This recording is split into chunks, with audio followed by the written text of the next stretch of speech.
salaamaaleykum mbokku téléspectateurs yi ñu ngi nii ñëwaat ñu ngi leen di nuyu di leen ziyaaraat bu baax a baax di am contenté bu baax si seen ànd bi ngeen ànd ak ñun mu nekk lu dëggu si yéen macha allah comme ni ngeen ko gisee nii rek ma ne leen ba tey si semaine politique la ñu nekk mais lii politique la diine la mu nekk benn jeune Yofa boo xamante ni xeex Yoff sigil Yoff xeexal Yoff sax laay wax sigil Yoff taxawu Yoff pour ñu nekk benn commune boo xamante ne nii dañuy nekk référence ci yeneen par rapport ak yeneen communes yi macha allah ma toog ak sang bu tedd bi muy Seyna Laye mu am ay statut yu bari yu mu collé mu bokk ci vision 129 bokk ci association bale nga xamante ne ñoom ñooy xeex ñaawteef yi nekk ci Yoff bokk tamit ci li nga xamante ne mooy commune du Yoff nekk ci maire bi mu fay bay waaram am fa benn statut bu am solo Seyna Laye maa ngi lay nuyu Laye Makhtar di la bàyyi nga nuyu téléspectateurs yi. Laye Mamadou Makhtar Laye Saliou bismillahi rahmaani rahim laa xawla wala quwwata illa billahi alil azim soxna Mariama maa ngi lay ziar di la jox sa wàccuwaay di nuyu askan wi yëpp téléspectateurs yëpp di leen nuyu di leen ñaanal yàlla defal leen jàmm. yàlla mi am jàmm boo la ñu defal jàmm. ngay porté ay étiquettes yu bari tey jii boo ñu doon wax. tey jii ban statut lañ lay jox lan nga ñuy wax nan lañ la fan lañ lay classé. waaw li ñuy wax ne di doom si kër Seydina Limaamul Mahdi Muntazar alayhi salaatu wasalaam étiquette boobu moo nu gënal te moom la ñuy doxee. mooy njabootu Baay Laay lañu guide religieux lañu. donc di sant yàlla ci ay dogalam. ci jagle boobu ñu jagleel. ñuy doomu diine doomu këru diine doomu kilifa diine. étiquette boobu moom moo nu gënal te moom la ñuy doxee fépp fu ñu jëm. mënuñu am beneen étiquette bu dul sëtu Seydina Limaamu. dara ëppul teraanga ci àddina Baay Laay di sama am. donc loolu rek doy nañu étiquette. lépp leneen loo xamante ne gis nañu si dinañ si taxawaayu. kilifa diine. waaw loolu daal moom moo ñu gënal. waaw ñu gis ne tamit lépp loo xamante ne nii defar Yoff la daf laa ñor ngeen di mëne benn combat bu am solo temps yële ñu déggoon ne yéen a ngi nekkoon ci ay affaire pour dindi la li nga xamante ne mooy mbaar yi nekk sa géej lan nga ñu mën a wax ci loolu tuuti. waaw fa la combat boobu toll. comme li nga laaj rek kilifa diine bu nekkee ci environnement nekk ci ab gox nekk ci ab dëkk moom ak le premier magistrat de cette ville. war nañu mën a bokk ay xalaat ci luy defar dëkk boobu. ak nag surtout futur dëkk bi. man nag sama volet sama doxalin à chaque fois damay wax ne li ñu mag ñi bàyyil ba tey ñu mën ci jot ak jàmm ak salaam am mbégte di ko dundee xañuñu sunu jàmm ñun waruñoo xañ ndaw ñi nar a topp sunu ginnaaw seen jàmm. moo tax man ci li may gën a dox mooy sóor ëllëg. waaw defar pour ëllëg. ñëy ñëw mën a am stabilité mën a am jàmm mën a am ngëneel am fierté si fa ñu dëkk. bokk na si xeex bu ñuy xeex. xeexuñu ak nag kenn. waaw il faut mu leer soxna Mariama ci njaal benn wax gi il faut ñu leeral ay mbir. mbir yi ñu bëgg a leeral mooy xeexuñu ak kenn noonuñu ak kenn créé lu ñu sunu bopp tamit ay noonu. déedéet. dafa di nit ki fa nga dëkk l'islam moo ko digle danga koy defar. dafa dañu ne sax seetal fa nga dëkk wala ñàkk fa nga dëkk ci gëm yàlla la bokk. effectivement donc ñun loolu mooy sunu combat moom la ñuy doxee. ñu gis ay ñaawteef nit ki nag da ngay am réalité. dafa am loomte ne ni mu nekkee noonu nga koy bàyyi parce que noonu la ko yàlla tabaxee. dëkk bi ñu nekk dëkk Seydina Limaamu Mahdi Muntazar alayhi salaatu wasalaam digganteem ak Cambérène. Seydina Issa Rouhou Laye ne foofu muy dëkku diine kon ñun lépp lu ñu wër ci environnement bi lépp lu fi nekk dafa war a nekk loom te day dëppook kër googu la. donc ñu gis ay taxaw seetlu gis ne dëkk bi naka mag ñi bàyyi woon ñagoon ka aar ka ba saay-saay def katu ñaawteef yi daaw ñu fi ñemee ñëw di fi def dara. ñu gis ne looloo ngi soppeeku ci jaare ka fan ci lu ñu am ci jaare ka ci ay doomi Yoff léegi ñun nag ci loolu la ñu jóg. toog di ci xeex gën ko fës nag ci plage bi waaw gën ko fës ci plage bi aussi ci période bi ñu toll nii période été période bii lay gën a fréquent loolu noonu si lay gën a bari. lan moo tax ngeen ciblé plage bi te mu am yeneen place yoo xamante ne nii ñu ngi fii nii ci Yoff te waxu leen ci loolu. waa gox bi da ciy joué. d'accord waaw xam nga tey plage u Kirikoro wala plage u Soumbédioune man te yem ak plage u tefesu Seydina Limamou. mënul yem parce que Baye Laye nekkul Soumbédioune. moo ngi nekk Yoff kon war ma yi war fii ak gis-gis bi war fii Seydina Limamou tëdd mën na uute ak Soumbédioune wala faneen ak faneen. waaw mais su ma waxee loolu comme si Waraar mi ngi fi. océan bi foofu noonu ñëpp xam nañ ne côté boobu noonu. ci Yoff la bokk Tongoor. ay géej ñoo ko wër. plage yi ñoo ko wër. mu nekk ay place yoo xamante ne am na ay hôtel. am na ay auberge ay appartement loué. comme lii nekk fii rek lu tax BCEAO. voilà xeex bi surtout nekkul parce que lépp luy dëkkuwaayu Yoff dañu il faut mu leer aussi jërëjëf si yow soxna Mariama nekkul ne site boobu rek la ñu ciblé. Yoff wërngal képp fépp fuy gox fu am te ne Yoff la. Baye Laye tëdd fi parce que ku ne Yoff nga génn Sénégal ñun ñuy tukki xam nañ ci dara wala nga nekk faneen fudul si Yoff boo nee Yoff rek sa xel si Seydina Limamou lay dem. kon Yoff wërngal képp lépp lu fi auberge ba bar ba place boo xam te ne dañ koy caaxaane ñun ciblé ñu benn rek bàyyi beneen yëpp la ñu boole xeex bi nag dafa gën a fës. fi ñaawtee fi gën a bëri wala fi gën a fréquent. tey Waraar gi nga tudd dafa gannaawe bëri na ñu fi ñëw di fi def ay concert pollution sonore beeg yu ni mel ak di fi jaay sàngara duñu àgg Waraar. Waraar tey ñi dëkk Yoff juddub Yoff moo koy xam. wala koo xam te ne gan la léegi océan parce que tey ku jóg ne Yoff laay dëkki lan moo tax jàmm ji fi am.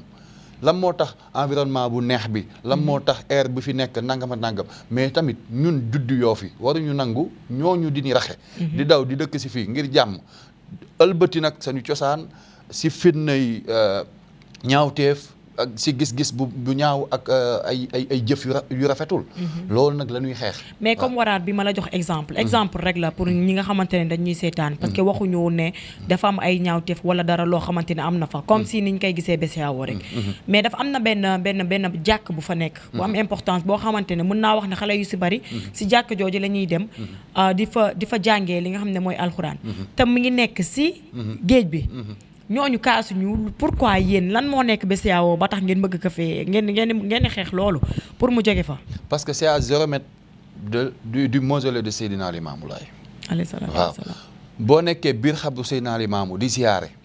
lu xew si plage BCEAO bi. yow da ngay nekk si biir xabru bi di ko dégg. d'accord. donc loolu mooy li gênant dafa nekk loo xam te ne nii day metti dëkk dégg comme lan moo fa nekk lan moo nekk place BCEAO. waaw place BCEAO dañ fay organiser. ay pollution sonore maanaam ay concert. mais loolu été ba été la. non waaw été ba été la moo tax ma ne la période surtout période bi ñu toll nii. d'accord mais du loolu rek moo fa nekk comme ñaawteef tey ni nga ko xamee ñun ñëpp dañu fay jaay sàngara. jigéen ñii di jaay seen bopp dañu fay nekk. te loolu c'est une menace la si population Yoffois. parce que tey sanuy doom ñi xamagul dara nandaguñu àddina ni muy liy yàq ak liy defar. bu ñu gisee loolu roy ko ëllëg dinañ njaaxal seen i wajur. donc ñun loolu la ñu daw yàq sanu njaboot ba ñu yaakaar ne dañu war a roy loolu te fekk loolu bokkul sunu diine parce que tamit il faut ñu xam benn affaire dafa am diine l'islam am tamit loo xam te ne du diine l'islam maanaam loo xam te ne l'islam daf la ko permettre am lu mu lay tere ñun suñu diine dafa am lu ñuy tere am lu ñuy tere na lu mel ni ñuy jëfandikoo sàngara di jaay suñu bopp parce que yooyu yëpp daf ko xaraama mais loolu yéen a dem ba teg ci seen bët bien sûr d'accord li ñu naan preuve à l'appui la ñu am yamuñu ci gis ko rek dañu am ay archives am ay documents téye ko est-ce que xam nga ne dañoo fas yéene ànd ak suñuy caméra ànd ak yéen ba foofu amul benn problème pour ñu mën koo gis ñu nit amul problème xam nga li gën a doy waar sax mooy yamuñu ci rek dañu dem lëkkaloo ak ña fa ne d'accord mooy place si ñi nga xamante ne ñoom ñoo occupé place yooyu di ay doomu Yoff ñii nekk ñu ay doomu Yoff mais ñooñu tam dañ nekk ay doomu Yoff nee nañ di fa liggéey di fa suturlu tey jii loolu bu fa demee ñoom leneen lan la ñuy defi Mariama si ku xam lii kese sa diine dafa ne la bu dee da ngay liggéey boo am te ne sa diine daf gërëmu ko bàyyi ko fa nga dem seeti beneen liggéey boo am te ne sa diine daf ko gërëm dem ngeen seeti leen ñoom dem leen toog ak ñoom waxtaan ak ñoom ñu ne leen ñoom si boppam ñu accepté la fa xew ñoom si boppam ñooñu li naan preuve à l'appui yi ma la doon wax ñoom ñooñu ko jox xam nga si xam ne am na loom te ne moo ngi fay xew ñoom mënuñ si dara xëy na wala ñoom ñoo tax parce que damay wax ne mënuñ si dara mais ñoom ñoo ko fi indi. parce que bu ñu nekkul woon occupé place yooyu noonu mbon yooyu du fa ñëw di fa fréquenté ba di fa jur ñaawteef yi ñu jóg di ko xeex. kon tey si njëkk ak teraanga dañuy waxtaan wax dëgg sa la bu dee ne bëccëg ak ndar kàmm da nga def parasol comme été la nu ne nga def parasol fu waay tollu seen la defe naa doo xalaate def ñaawteef. ku dem bay def loo xamante ne nii dontelee ne daf la leew muy sa jëkkër wala sa jabar defe naa doo ko def si mbedd mi ñëpp di la gis. dañ ko fay def. dama déglul fi ma jëm dama ne. bu fekkee ne dañu la sampal parasol. d'accord parasol kase. yow nga yor sa jabar ba sa jëkkër doo dem fam ñëpp ci bët di ne cëpp nekk fa ngay def loo xamante ne intimité la. effectivement xam nga loolu bàyyi ma yi sax ñoo koy def ñoo ko dese. léegi sax nga gis ne bàyyi ma yi dañuy nëbbatu. waa léegi bu fekkee loolu la defe naa ñaawtee du fa am bu dee parasol la nga ñëw samp ko ne da ngay liggéey bu timis jotee parasol ba amatul njariñ nga lem teg encaissé nga sa journée bu dee da ngay liggéey rek ñun dem neen ba àgg ak ñoom foofu si waxtaan mais bu fekkee da nga def cabano maanaam def parasol cassé. loolu mooy permettre way defkatu ñaawte fi ak ki am xel mu ñaaw ñëw nëbbatu foofu di fa def loo xamante ne ni xëy na mënu ko def këram. wala mënul dem fay auberge wala mënul dem fay hôtel. fee moo koy gën a yomb mooy yombal nit ki kaay nga njaaloo léegi nag njaaloo boobu noonu ñëpp xam nañu ne bu yàlla yi du duma ki def ak ki deful ñëpp lay boole dima ñun nag loolu la ñuy xeex maanaam diggante bi fa muy xewee njaaloo ne sa déwén war fa am te itam waruñu encourager la mooy tax lu indi njaaloo foofu noonu. foofu la ñuy xeexee ak ñoom. waaye tamit mais bañu ñu seen liggéey. par exemple mais si sa biir wax yaa ngi wax ne dem ngeen toog ngeen waxtaan ak ñoom. gannaaw ba ngeen waxtaan ak ñoom kon ñoom lan moo tax ñuy woote waat di def ay appel naan ñoom nañ leen bàyyi ñu toog liggéey parce que ñoom defuñu fa lii ak lii ak lii te ñoom bi ngeen demee waxtaan ak ñoom ñu nangu loolu te instant bi ñoom ñooy kaas. ñu ne yéen da ngeen leen bëgg a sonal xaw ma xamuñu ñoom ban intérêt ngeen si am ak lu nekk ñu koy wax. xam nga mbir mi bu amee parparloo rek du ñu déggoo ak ñoom. ñoom bi ñu jokee ñun ñu dem ba fa ñu nekk ñoom defee fa sunu point de presse defee sunu sitting foofu au presse bi waxtaan ak àddina. waxtaan ak autorité yi. ñoom dañu jàpp ne mbir mi menace la ci ñoom. dañu ñëw pour jële leen ci seen teraanga nangam yëgaluñu leen. nangam expliqué mbir mi xeex bi doorul commencé tey yàgg na ça fait des années et des années Chérif Ousseynou Laye daan na ko xeex ak ñeneen ñoom ñu def délégation dem seeti Chérif Ousseynou Laye ak nangam bu ñu demee ba jubboo ak moom ci même longueur d'onde boobu la ñuy doxee ak ñoom. tey bu dee da nga jóg pour liggéey nga nekk plagiste yor sa place def comme ni ma la wax sa parasol bëccëg bi yëpp ku ñëw occupé que fay bu timis jotee nga ranger. kooku doo permettre kenn di fa njaaloo wala kenn di fa jaay sàngara wala drogue wala di fa jaay sa bopp. boobaa yow liggéey moo la tax a jóg di nga am sa xaalis librement sans problème. te di nga permettre képp ku am yéene jot sa bakken dem si place bi nga nekk kilifa nga ñàkk nekk kilifa di nga am liberté dem mais tey ñun xat nañu si dëkk bi mënuñ dem foofu te pourtant on en a besoin ñu dem foofu si place bi jot sunu bakken parce que loolu dafa bokk si àddina. dañuy dem si place bi jot suñu bopp mais bu fekkee da nga fay gis loo xam te ne nii bu nekkee sa wet ñu taxal la ca da nga koy daw. dootoo fa mën dem kon donc ñoom dañu yàq lu bëree bëri. te mënoon nañ liggéey sans problème tey dañu fexe ba ñaawteef yi daw raxe seen liggéey nara yàq ñun nag loolu la ñuy xeex ñu leen ñoom. combat bi ñan ñoo koy mënee yow la ak kan ak kan. bari na xam nga tey li nëbboo ëpp li feeñ pour mu leer li nëbbu moo ëpp li feeñ te li nëbbu ñëpp ay kilifa lañu.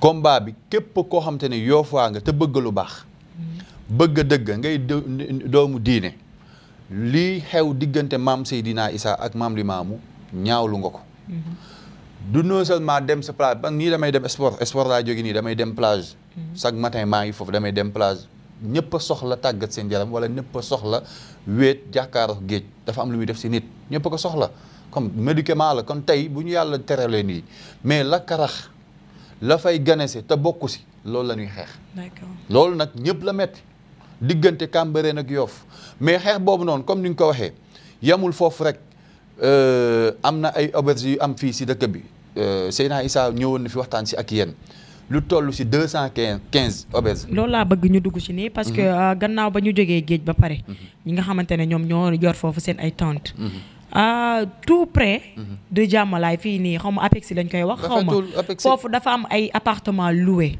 mu am ay bar yu fi nekk lu tax waxu leen ci loolu yéen tamit ba pare parce que nit tabax këram nii rek mu leer na ay locataires ñoo nekk si biir te xamoo luñ fay def est-ce que yéen a ngi xeex loolu ba pare ma wax la mbir xeex bi lii moom si moo si gën a fes parce que ñan ko seqal ñooy kaas muy am retour mais xam nga nit du tabax këram ba pare nga naan kan doo ci def li ak lële moom li ma la wax xam nga tey ñun dafa am nag particularité bu Yoff am mooy dafa am këru diine tey këru diine googu war na mën a ñaan lan mooy def pour ma wax la xalifa yi fi jiitu Chérif Abdoulaye yàlla na fi yàgg tànd ak wér dafa am taxawaay bu ñu amee woon si dëkk bi police yu Parcelles bii ngay gis ak brigade Foire si loxol xalifa bi la mës a ne si lan mbooleem ñaawteef buy gane dëkkam neexu ko mu woo ñooñu ñu ñëw intervenir ay dégg loolu mooy seen taxawaay fii nii dégg nga ba taay ñu ne la ku mel ni Baye Seydi Thiaw Laye yàlla na yàlla yokk leeram daana ñu jaay nit kër fii kër laa la wax kër entière mu def fi loom te dëppoowul ak dëkk bi mu ñëw delloo ka li mu defoon si këram génn ko dëkk bi sañ-sañ boobu nag ñun la ñu am parce que ay kilifa diina loolu yéen a ngi koy def waaw ñoo ngi koy taxawee si parce que tey loolu day dellu se quelque soit alpha day dellu se ku ñu si jàppale si dana dellu se ku ñu si jàpp parce que yàlla ëpp doole loo mën a gis fan ngeen toll ci combat boobu waaw ñoo ngi si avancé bu baax a baax parce que tey loo gis lu ne dafa am fu muy jaare administrativement ñoo ngi doxal suñuy mbir tey ñoo ngi toll ci wàllu pétition ñoo ngi rassembler lu nu mën ci ay signature pour mën ko déposer saisir neen tamit bépp kilifa boo xam te ne concernant nga ci mbir mi mais ci kaw loolu ay kilifa ngànk mbir mi ci waxtaan xool naka la ñuy rédiger règlement intérieur li war ci dëkk bi ak li fi waru règlement boobu noonu moom la ñuy suggérer nag ñi nga xam te ne ñooy autorités yi pour ëllëg fa nu jëm parce que am na loolu tamit mënu ma ko révéler fii fa nu jëm bëgg ko tabaxal si delluwaat ko si dëkk bi am fi comme ça dootul ñun wala kilifa yi ñooy jóg di xeex mbir ña nga xamante ne ñoom la yoon cëral mbir moomu ñu bëgg ñu am fii ñoom ñooy jóg dindil ñu fi li nga xamante ne waru fi am lenn rek lañ ci jublu ndaw yi dëkk bi bañ a yàqu sunu dëkk bañ a yàqu image yu dëkk bi continuer di rafet parce que limaamul mahdil muntazar du woote bu rëy bi yàlla yónni ko mu doxal diine ba ñëpp di ko rey si lu rafet ñuy nangu ñun dese pousse bi di ko réer di ko mujjee di ko réere ñun foofu la ñu taxaw mais baar yi ak restaurant yi ngay wax mën naa sax nangu ndax alcool bi nga xamante ne ñu ngi ko fay jaay wala pon wala whatever leneen loo xam ne ñu ngi ko fay jaay mais est-ce que xam nga ne ñooñu ay licence lañ jot te commune bi moo leen ko jox moo ngi noonu xam nga kon du yomb pour ngeen dindi fi ñooñu loolu tam ban taxawaay ngeen ci am moo ngi noonu waxtaan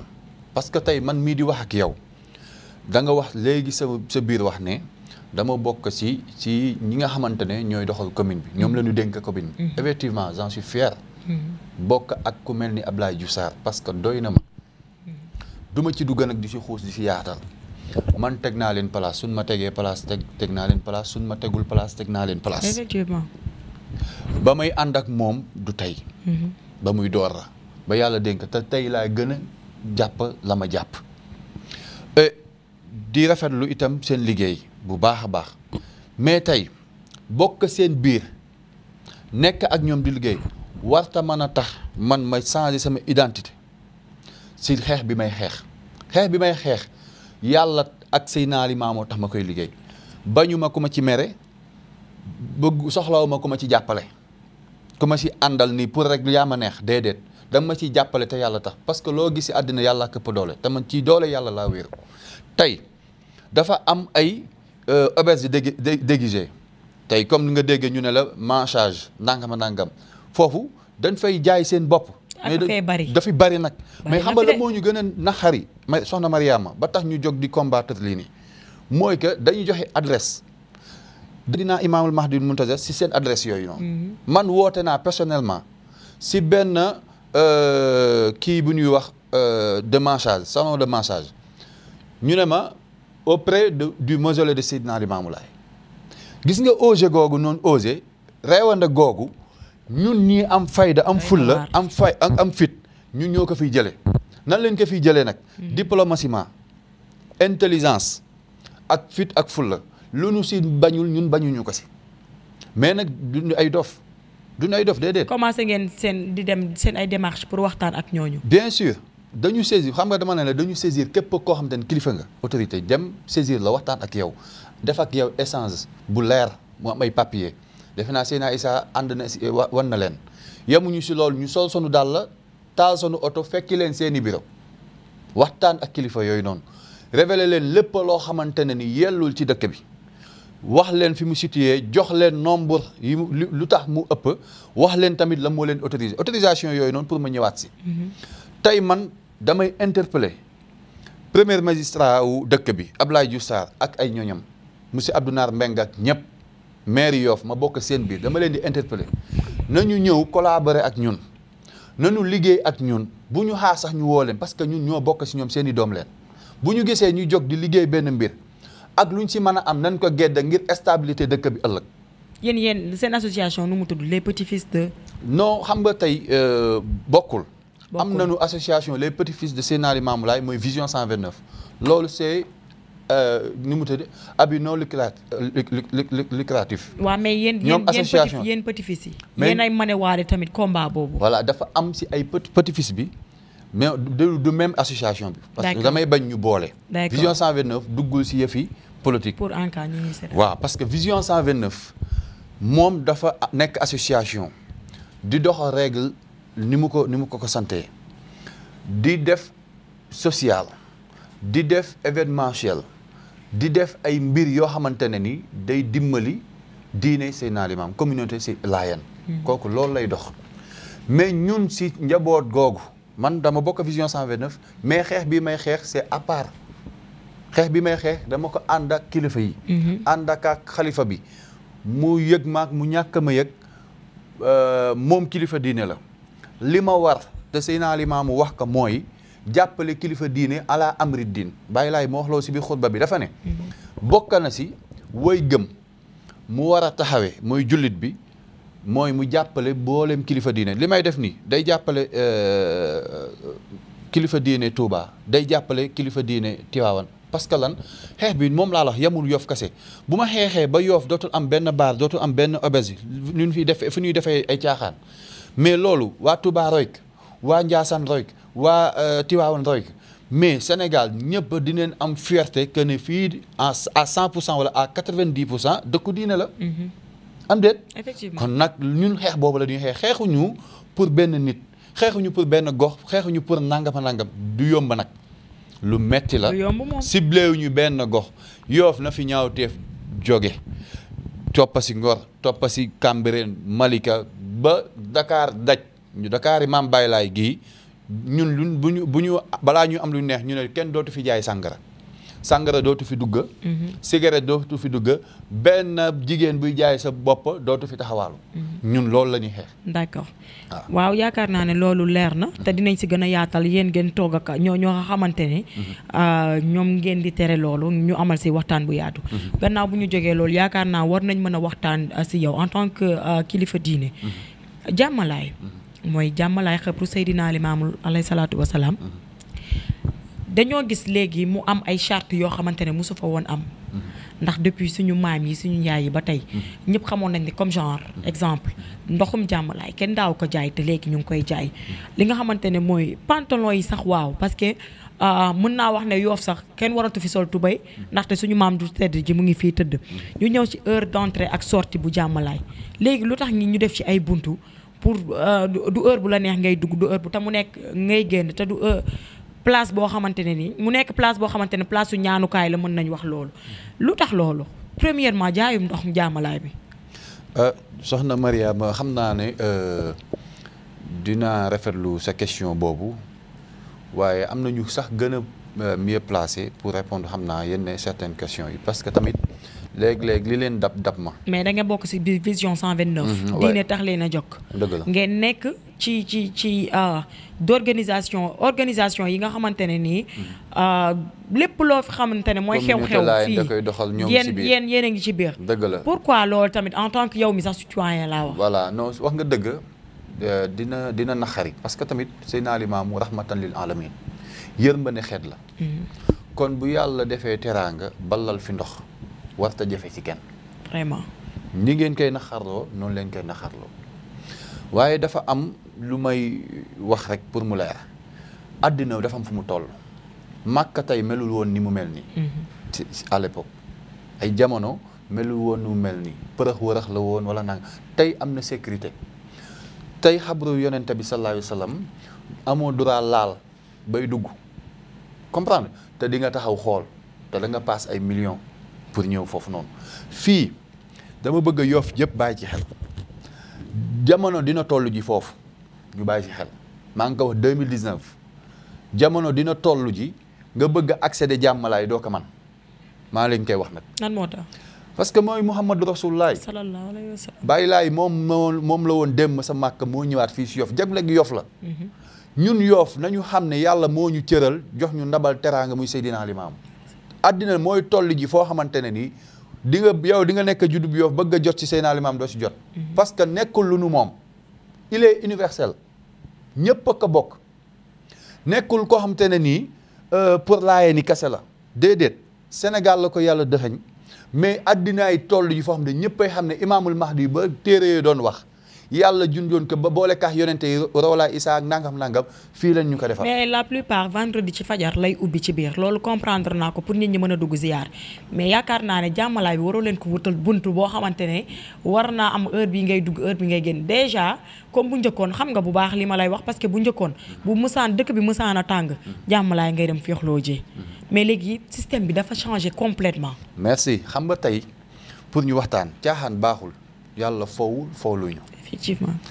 riyaadun lil jinaani waya busra li manzara imaami loolu la Serigne Modou wax Serigne Modou waykat bu mag la ci biir Laayeen mu fekk na Seydina Limaamu 18 ans kon kooku lu mu wax rek dëgg la Serigne Modou boom dane bërëb boobu di bërëbu jàmmalaay bërëb la boom te ne dër ci dër àjjana yi mu ne nag cant mu ne ak texe ñeel na képp comme te ne ziyaara ne bërëb boobu kon du bërëb boom te ne nit ak conscience am war na ko may xalaat mu ne damay dem foofu pour fexlu wala damay dem foofu man fekk naa fa nit mu teg boisson teg ay affaire am jàppane moom day pique-nique par exemple te bërëbu ñaanukaay la loolu moo waral ñu wodda bërëb bi utal ko kaaraange di ko tëj tey man mii di wax ak yow fekke ne 2 heures du matin nit Samba Boy mu yore sàngara biir jàmmalaay xabru maam Limaamu ñu génne ko keroog dañu ko duma ba muy bëgg a dee sëriñ bee ñëw ne bàyyi leen dóor yi parce que bu deewee seen loxo ngeen am problème ñu ne ko foo dëkk mu ne telle place Pikine foo jege mu ne sax jógewul Pikine moo ngi jóge tel dëkk ñu may ka paas mu ñibbi kon tey par exemple yooyu noonu àddina moo tollu fenn dafa am ñoo xam te ne nii bu nit ñi ut yàlla ñoom ñoo ngay def seen yëf yu bon. est-ce que tam xam na est-ce que tam mu ngeeg sagom wala xam na li fi nekk. moo ngi noonu léegi nag bokk na si lii tax nit ki xam ne fii kat bërëb la boo xam te ne loolu doxalin la parce que àddina boo fonkee sa mbir li ñuy wax rek jamaa bu ñu fomp ak bu ñu fompul yamul boo jëlee jamaa sendal ka ak nu mu tëtti sondel teg ko sa buntu kër man nga kaa romb ba doo xam ndax li jamaa la parce que nëbb nga jamaa bi mais bu dee da nga ko fomp biree ko dugal ko si armoire ku ñëw xam njëg bi muy jar. en général tam nit ñi dañuy faral di wax ni li ngeen di interdit yéen kilifa diine yi seen ak njaboot ñoo ko gën a mën a def. est-ce que loolu am na waaw xam nga tey dañuy waxtaan wax dëgg sa la waaye tamit n'empêche que ne ñun dañuy tere suñu biir parce que bay sa weewu tànk et ñun ni mu amee si yeneen kër yi ay nit lañ nag d'après tout ni mu amee si yeneen kër yi lu baax ak lu bon loolu la amee suñuy kër ni mu amee ku dëgër bopp am ku neex a waxtaanal noonu la amee suñuy kër ni mu amee ku mu ñu déggal ak ku ñu ñàkk déggal noonu la amee suñuy kër kon tey bariyaana loo xamante ne nii moom la ñuy tere gënaluñu. mais ñun ñëpp si bokk yam mën naa am doom bu ni mel ma bëgg mu dañ si man moom du man maa koy dindi ci moom keneen wala mu gis ma tere keneen xam ne maa ngi tere mu dem ba yedd boppam dindi ko ci moom. effectivement waaw tey jii nii jàmmalaay jaayam ndox mi du yoon parce que teguñu ko ci benn yoon. parce que maam li maamu jaayluwul kenn. est-ce que yéen tam yéen a ngi ciy dox ay jéego. bien sûr actuellement. di ngeen kan moo koy jaay. di ngeen dégg wala yéen a ko diggee ci suuf ba pare dem ci kaw naan. di expliquer wu. ñu koy jaay non seulement ay li may wax ne ñenn ñi dëkkuñu fi dañ fi gane si ñenn ñi fii la ñu dëkk xëy na àddina moo toll si fu metti ñu am possibilité di si suturlu waaye dinañ dem ba organiser ko. vision 129 bi ngay wax sànq di petit-fils yi ñoo ngi ciy liggéey boo xamante ne ni ñoo ngi waxtaan ak ñoo xamante ne ay techniciens leen en nit la rek xaw ma nu ñu koy waxee noonu ñoom ñoo ngi waxtaan ak ñooñu pour yokk capacité d'eau bi ba kenn dootu soxla di rang benn dindi loolu ba saa yoo ñëwee nga mën a root sans problème. d'accord loolu ñoom ñoo ngi ciy liggéey loolu nag dafa laaj alal bu bari. mais ñoom dem neen ba saisir ñooñu ñoo ngi ciy liggéey nii. léegi ànd seex kilifa yi parce que kilifa yi si boobu rakki xalifa bi si boppam bu bëggee ndox fu mu ne da koy jënd loolu du yoon. du yoon moom comprendre fa léegi nag bunte yi ñuy tëj parce que jàmmalaay Makka melul woon nii comme li ma la wax jàmmalaay amul woon mur ay à l'époque. ay tund la woon teen bi moo gënoon metti mais àddinaay dox jàmmalaay tabaxuñu ko woon nii sama maam Alassane Laye moo ko tabax 2 fois melu woon nii. bi ñu fi dencee seen aliment mel woon ni image yaa ngi fi dara duñu kii léegi tey dafa am fu àddina toll dafa am nombre d'âge bu muy def pour ñu yeesalaat jàmmalaay bërëb bi. d'accord léegi tabax neen ko ni tabaxaat ko am na at bu muy toll dañ koy tabaxaat il faut ñu xam ne si boori géej la nekk dafa am entretien léegi nag ñoo ngi en 2019 tey bu ñu tolloo fenn fi si àddina. jàmmalaay du mel ni day gën a yokk ñaan neen yàlla man day sey naa sama yéene ñaan naa yàlla def jàmmalaay en or man inchallah comme tey ni ko vision 129 amee xalaat ak kaneen kon tey loolu noonu bu ñu bañ mesure de sécurité yi wala mesure yi nga xam te ne war nañ ko mën a jël pour mën a àgg foofu noonu parce que loo gis lu ne tolluwaay la ak waajal ko. d'accord yàlla mën na ko te yàlla na ko yàlla def ñu am benn taxawaay bu am solo fii nii ñu dugg tuuti ci vision 129 ci tënk tuuti naka seen tolluwaay fan mooy seen tolluwaay xaw ma nu ko olof di waxee. waaw sant yàlla tey. fan ngeen toll ci liggéey bi. vision 129 ñoo ngi ko créé depuis 2008 tey am nañu 10 ans. donc ak commencé nu seen activité en 2019 comme ni nga ko waxee lépp luy réfectionner luy taaral événementiel communauté Layène vision 129 moo ngi si et récemment appel bii ñu jógee def neen lëkkaloo ak Yoff Mbooloo TV di leen nuyu de passage di ñaan yàlla yokk ko seen teraanga yàlla yokk ko leen jàppale parce que télé bu am solo la dañuy ñaan yàlla dooleel leen lëkkaloo ak yéen wane par transparence parce que vision 129 dafa bëgg nekk wala dafa nekk liy chapeauter bépp organisme bu nekk ci communauté Layène ci lan réfectionner méngoog jamono moderniser lépp loo xam te ne war nañ ko moderniser lépp loo xam te ne tamit diine ji ñàkk na ko mu uti indi ko teg. d'accord tey am na fu ñu toll ci ay projet mënuma révéler leen fenn parce que c'est interdit ci mbir vision 129 fekk appel bii di ñëw incha allah 2020 am na ñeenti projet yu mag yu vision 129 di waajal ngir def ko. d'accord incha allah. yooyu nag mënuñ ci wax. mënuñ ci wax. dinañ ci ñëw sax mu nekk spécial émission ak waa vision 129. incha allah bu ko defee ñu mën a xam seen tolluwaay. lan mooy sa dernier mot ak lan ngay tàggatoo. waaw di sant yàlla di julli si Seydina Limaamu sallallahu alayhi wa sallam di ñaan Chérif Abdoulaye yàlla na fi yàgg te ànd ak wér. dañu koy ñaanal sax yàlla na ko yàlla dolli sutura man sama ñaan si Baye Abdoulaye mooy yàlla na ko yàlla dolli sutura. amiin ñu ko yàlla defaloon sama maam si naa maam Alassane Laye defal ko sunu maam Baye Sidi Thiaw ak mbooleem maam yi fi nekkoon et di wax ne noonuwuñu kenn sama dernier mot noonuwuñu kenn bëgguñu kenn noonuwuñu jàmm moo nu tax a jokk damay wax ne ñoo bokk fu ñu jëm bokk lu ñu gëm même bu ñu bokkul lu ñu gëm ñoo bokk fu ñu dëkk ngallaawaay noonu rafetoo na ñëpp a yéeneente jàmm. jàmm ci la lépp xaj waaw bu kenn am jotu def nit lu ñaaw baa waxal ko lu bon amul sens. lu fi waaye mënti def di nga ko rëccu àddina bi jeex na ba noppi. waaw jeex na ba noppi lu fi waaye mën a def rek di nga ko rëccu moo xamoon mu nekkoon lu baax di nga rëccu lu tax yokkoo ko moo xam mu nekk lu bon di nga rëccu la moo tax génnoo ci woon.